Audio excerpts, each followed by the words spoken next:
লেখা কবিতা দুর্গা হাসেন দুর্গা কাঁদে। মাছ মাংস দূরের কথা, জটিনি ভাত পেঁয়াজ, ফুটপাতেতে গনসার মা ভাবছে খাবি কি আজ।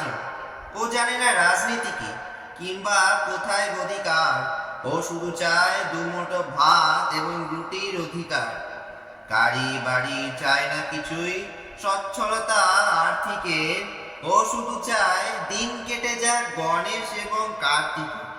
বুকের দুধও শুকিয়ে গেছে ঘুম ভেঙে তাই মাঝরাতে, গণেশকে তো মাথা খুঁড়ে হাড় ঝিরঝির পাঁচরাতে। ছুঁচোয় পেটে কীর্তন গায় ঢাক ঢোল খোল করতালে, এইভাবে কি কাটবে জীবন নিত্যহারির হরতালে। আলোর মেলায় খুশির খেলায় মাইক্রোফোনের উৎপাতে, আলোর মেলায় খুশির খেলায় মাইক্রোফোনের উৎপাতে।